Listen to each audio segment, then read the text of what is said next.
ജില്ലയിലെ തമിഴ്നാടിനോട് അതിർത്തി പങ്കിടുന്ന മലയോര പ്രദേശമായ കരുണാപുരം പഞ്ചായത്തിൽ 1983 മാർച്ച് 28 അന്നത്തെ കരുണാപുരം പഞ്ചായത്ത് പ്രസിഡന്റ് ആദരണീയനായ ശ്രീ PN വാസവന്റെ അധ്യക്ഷതയിൽ അന്നത്തെ ജില്ലാ medical officer doctor TK Aravindakshan Nair ഭദ്രദീപം കൊളുത്തി കരുണാപുരം അലോപ്പതി ഡിസ്പെൻസറി ഉദ്ഘാടനം ചെയ്തു.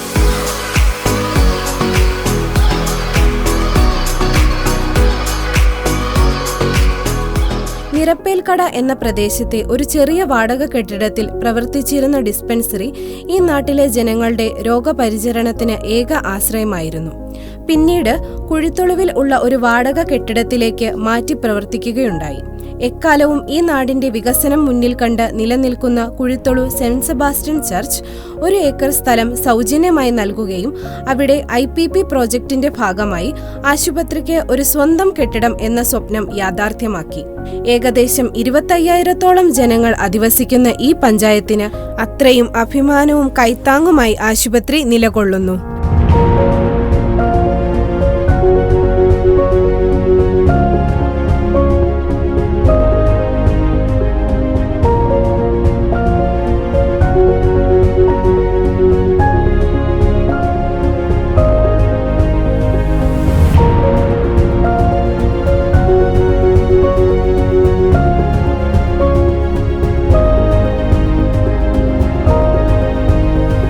സംസ്ഥാന സർക്കാരിന്റെയും പഞ്ചായത്ത് ഭരണ സംവിധാനത്തിന്റെയും നാഷണൽ ഹെൽത്ത് മിഷന്റെയും സഹായത്തോടുകൂടി 2021 ഫെബ്രുവരി മാസത്തിൽ ഈ സ്ഥാപനം കുടുംബാരോഗ്യ കേന്ദ്രമായി മാറ്റപ്പെടുകയുണ്ടായി. മികച്ച ഡോക്ടർമാരുടെ സേവനം, വിദഗ്ധ ഡെന്റൽ ഡോക്ടർമാരുടെ സേവനത്തോടെയുള്ള ഡെന്റൽ വിഭാഗം, സേവന സന്നദ്ധരായ ഉദ്യോഗസ്ഥർ ഉൾപ്പെട്ട പൊതുജനാരോഗ്യ വിഭാഗം, മികവുറ്റ ലാബ് സൗകര്യം, എല്ലാ മരുന്നുകളും ജനങ്ങളിലേക്ക് എത്തിക്കാൻ പര്യാപ്തമായ ഫാർമസി, വിദഗ്ധരായ നഴ്സുമാർ, നഴ്സിംഗ് അസിസ്റ്റന്റ്സ്, അറ്റൻഡർമാർ,